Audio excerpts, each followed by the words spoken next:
Face à la montée de l'insécurité et à la multiplication des cas de kidnapping, le gouvernement a adopté un certain nombre de mesures. La dernière en date concerne les vitres teintées des véhicules. Pour faire le point sur cette question, nous avons avec nous ce soir en visioconférence le colonel Himmler Rébu, président du GRÉ, Grand Rassemblement pour l'évolution d'Haïti. Bonsoir, colonel Rébu. Bonsoir, Serge. Bonsoir à toutes les personnes qui aiment Métropole. Merci. J'espère qu'il y en a beaucoup. Bon, vous avez adressé, colonel Rébu, une lettre ouverte au Premier ministre aujourd'hui en réponse à cette dernière mesure qui est la prise concernant les vitres teintées. Vous avez décliné votre lettre en 9 points différents. J'aimerais en aborder au moins 2 avec vous, car apparemment le Premier ministre est un peu revenu sur ce qu'il avait dit. Le premier, c'est le point numéro 4 concernant les exemptions et les non-exemptions. Vous avez suggéré que seuls les convois du président et du Premier ministre soient exemptés de l'obligation de déteinter les vitres. Par contre, vous étiez favorable à ce que toutes les voitures officielles ainsi que les voitures du corps diplomatique et consulaire soient obligés d'éclaircir leur teinte. À ce propos, un petit point. Pour ce qui concerne le corps diplomatique et consulaire, vous avez dit « sauf les véhicules de la République dominicaine ». Est-ce que vous pourriez rapidement nous dire pourquoi cette exception? Bon, parce que on a avec la République dominicaine une liaison directe et terrestre. D'accord. Donc, à partir de ce moment, les règles que nous avons en Haïti par rapport aux problèmes que nous expérimentons ne sont pas les mêmes qu'en République dominicaine, où les véhicules à vitres teintées ont le droit de circuler parce qu'ils ont un dispositif de surveillance territoriale beaucoup plus apte à résoudre, à anticiper les problèmes liés à l'insécurité. Maintenant, on ne peut pas demander à un diplomate dominicain de faire déteinter son véhicule s'il rentre en Haïti avec le véhicule, avec les plaques de la République dominicaine. Pour les autres diplomates qui n'ont pas une liaison terrestre, c'est totalement normal qu'ils aient des véhicules normaux comme tout le monde.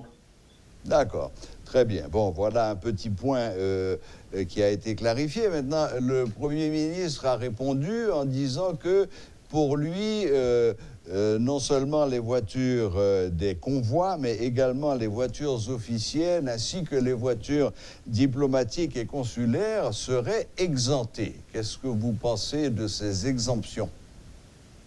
Je ne pense pas que ce soit une bonne mesure, d'autant que les officiels en Haïti, les vrais officiels, les responsables, par exemple les parlementaires, les ministres, les secrétaires d'État, les directeurs généraux, les juges, tous ceux-là qui ont droit à une plaque officielle, quand ils rentrent à leur bureau, ils n'ont pas le contrôle sur le véhicule. Le véhicule est totalement sous le contrôle des chauffeurs. Et assez souvent, il se passe des situations totalement dehors du contrôle de l'officiel. Donc je pense que même pour la protection de ces officiels-là, il eût mieux valu que tout le monde ait des véhicules aux vitres non teintées. Oui, c'est d'ailleurs, nous avons fait un micro-trottoir, c'est d'ailleurs l'opinion disons, la majorité, pour ne pas dire la totalité des gens qui avaient été interrogés et qui disaient qu'il faudrait que le gouvernement lui-même prêche par l'exemple et fasse déteinter toutes les voitures officielles et services de l'État. Donc, on vous rejoint là entièrement sur cette question. Deuxième point qui va peut-être plus loin que la question simplement des vitres teintées, c'est votre 5e point qui est l'identification des intervenants. Vous dites qu'il faudrait que chacun des intervenants ait leur nom sur une étiquette numérotée et visible et que la cagoule soit interdite sur la voie publique. Et ça, c'est un problème. Je connais beaucoup de gens qui disent que si à 8 heures du soir, dans un endroit un peu reculé, il y a 4 policiers qui demandent de s'arrêter, ils n'ont pas prêté. Parce qu'ils ne sont pas sûrs qu'ils ont affaire à de vrais policiers. Comment on peut résoudre ce problème? Justement pour cette raison, et c'est pourquoi dans le premier point, j'ai établi qu'il faut jouer sur le temps et la confiance à rétablir. Il y a une très grande peur au niveau de la population sur la qualité et la typologie des gens qui sont dans l'infrastructure d'intervention sécuritaire.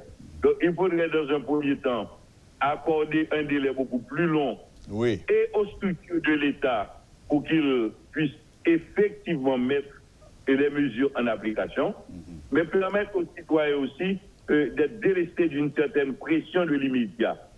Ça permettrait aux infrastructures de décision de l'État de mettre en place des structures que j'appelle de blocage ou de verrouillage des zones reconnues comme étant des points d'entrée et de sortie de kidnappés. Un système de verrouillage en contrôlant systématiquement ce qu'on appelle dans le jargon sécuritaire ou militaire des avenues d'approche, premièrement. Et deuxièmement, avoir un quadrillage à double palier, le palier invisible, qui serait les agents de la sécurité de l'État, de la sécurité intérieure de l'État, composé de citoyens totalement banalisés, et une infrastructure sécuritaire visible d'intervention et d'interception composée essentiellement de policiers à visière levée et identifiés, parce que quand le policier intervient auprès du citoyen, c'est pour sa protection, c'est pour son bien, c'est pour la protection de la collectivité. Donc il n'y a aucune raison que cet intervenant de l'État ait à se cacher. Il doit être visible et c'est ce qui va sécuriser le citoyen. Maintenant, un dispositif comme ça, mis en place pendant environ 3, 4, 5 jours avant l'application de la mesure, mettrait la population dans une situation de meilleure confiance.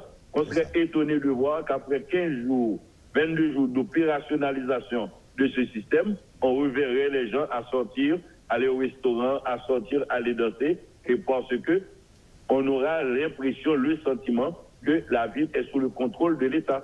Ceci est totalement réalisable. Tout à fait, tout à fait. Colonel Rébu, est-ce que vous savez, est-ce que dans le texte du gouvernement, est-ce que vous savez ce que les intervenants sont supposés faire si, dans le cas de contrôle, ils se rendent compte qu'ils ont affaire à quelqu'un qui est hors la loi, enfin quelqu'un qui ne respecte pas. Quelles sont leurs prérogatives?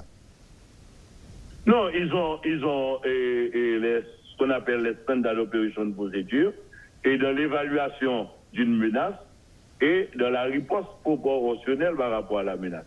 Et j'ai l'absolue conviction que les agents de la police nationale sont totalement instruits et capables de mettre en application les mesures de protection citoyenne. Ça, ils savent quoi faire dans chaque situation. Il y a une évaluation de la situation et il y a une riposte proportionnelle à ce qui représenterait une menace. Je ne pense pas là qu'il y a à instruire les agents de la force publique sur ces sujets-là. Très bien.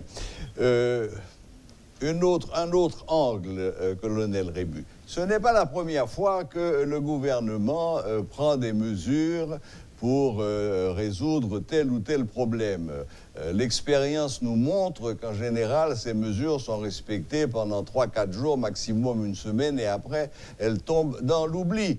Ce n'est pas la première fois qu'on a parlé de faire détinter les vitres. Il y a eu d'autres fois où on a déclaré que les poids lourds ne devaient pas rouler en dehors de 10 heures du matin et 6 heures du soir. Et il n'y a jamais eu autant de poids lourds dans les rues de Port-au-Prince. Est-ce que vous croyez que cette fois-ci, vu l'urgence de la situation, et le gouvernement va tenir ses engagements et qu'on commencera à avoir un petit souffle dans ce domaine des kidnappings et de l'insécurité. En matière de gestion sécuritaire, voire de la gestion d'un État, et c'est un principe de base, vous ne devez pas donner un ordre quand vous n'avez pas la capacité de superviser son exécution. Ce n'est pas ce que l'expérience nous a montré. Bon, c'est un principe. Ouais. Maintenant, le principe dit, vous ne mettez pas une mécanique en branle si vous n'avez pas la capacité de la supervision, du contrôle et de l'évaluation post-intervention. Ça, c'est un principe de base. Et si vous avez un dispositif, ce que j'appelle un quadrillage des villes, Oui. vous devez avoir le dispositif invisible, vous devez avoir le dispositif visible d'intervention, vous devez avoir aussi un dispositif d'inspection et de vérification. Ouais. Et ensuite, avoir chaque semaine une structure d'évaluation et pour permettre la réadaptation et du dispositif. Parce que dès que vous mettez un dispositif de sécurité en place, il suffit d'avoir une semaine d'application que le bandit, qui travaille beaucoup plus dans la stratégie pour ses propres activités, trouve les points faibles. Donc, il faut avoir en permanence ce qu'on appelle une mise à jour et de l'infrastructure, parce qu'il n'y a pas de solution sécuritaire absolue et définitive. Donc, ça doit être constamment renouvelé, et c'est l'évaluation périodique qui va permettre de réajuster les stratégies. Très bien, colonel Rébu. Parmi les 9 points que vous avez abordés dans votre lettre ouverte au Premier ministre, quelles sont les 3 mesures qui vous paraissent, ou les 3 conseils, parce que ce sont des conseils que vous avez donnés. Vous avez commencé par dire que vous étiez d'accord avec le principe et que vous faisiez des suggestions. Alors, parmi les 9 suggestions que vous avez écrites, lesquelles vous paraissent les plus importantes? Et premièrement, le verrouillage des zones de transit, d'entrée et de sortie des kidnappings. La première chose. D'accord. Le verrouillage systématique. Deuxièmement, la mise en place du quadrillage urbain. Et même sur les axes routiers également. Oui. Ça, c'est le premier point, le temps et la confiance. Il faut que... Oui, allez-y, colonel. Allez-y. Alors, allez-y. Oui, il faut que les citoyennes et les citoyens aient le sentiment que l'État est là, est présent. Il y a des questions qui sont approchées de manière relative. Par exemple, la question des ports. Oui. L'approche est un peu trop rapide. Oui. Il y a également les mouvements financiers liés aux transactions dérivant des rançons. Très important. Ce sont des valeurs qui doivent rentrer dans le système économique global. Il n'y a pas que les forces armées, les forces de police à intervenir. Il y a les forces de la structure de sécurité économique de l'État qui ont leur rôle à jouer. Bien sûr. D'accord, maintenant, un tout petit point en ce qui concerne le verrouillage des avenues et le quadrillage de l'espace territorial. Tout le monde constate que si un véhicule décide de ne pas obtempérer à un ordre d'arrêt d'une patrouille, la dite patrouille n'a aucun moyen de poursuivre le véhicule en question. Comment est-ce qu'on résout ce problème? C'est dans le cas où le quadrillage n'est pas fait. Parce que le système de quadrillage urbain vous permet, par exemple, à l'agent non visible d'identifier un potentiel contrevenant, de le signaler à l'infrastructure d'intervention pour que l'interception puisse se faire. Si le quadrillage est bon, il est impossible qu'une personne en infraction puisse se déplacer sur plus de 500 mètres sans être interceptée. Donc, ce que vous dites là, c'est dans le cas où le quadrillage est imparfait ou n'est pas mis en place. D'accord, d'accord. Pour finir, colonel Rébu, j'aimerais soumettre à votre appréciation cette déclaration récente d'un général africain. Je le cite. Quand les services de sécurité n'arrivent pas à mettre fin à la criminalité, c'est que les criminels se cachent dans les services de sécurité. Général Maele Bokungu Lieko. C'est une vérité absolue. C'est une vérité absolue. Il y a de l'insécurité au niveau de la population. C'est quand les chefs ne sont pas à leur place ou ne font pas leur travail. Ou bien, il y a une inversion où les chefs sont devenus eux-mêmes des criminels. C'est évident.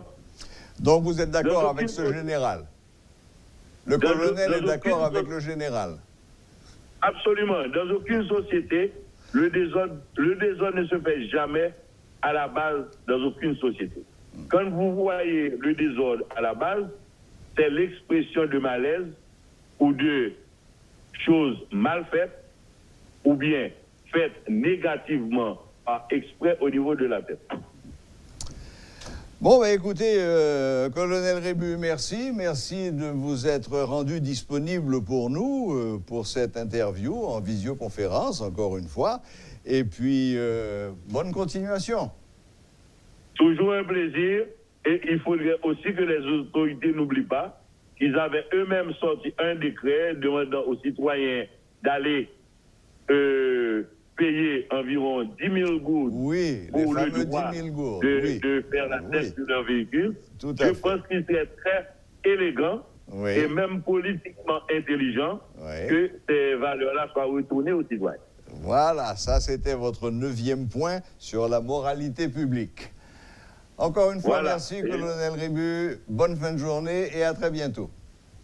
C'est moi qui vous remercie et je salue tout le monde. Ne désespérez pas. Très bien. Voilà, c'était le colonel Himmler Rébu, président du GRÉ, qui est le grand rassemblement pour l'évolution d'Haïti, qui nous donnait son point de vue sur les dernières mesures prises par le gouvernement pour lutter contre l'insécurité et les kidnappings, et en particulier cette dernière mesure concernant les vitres teintées des véhicules.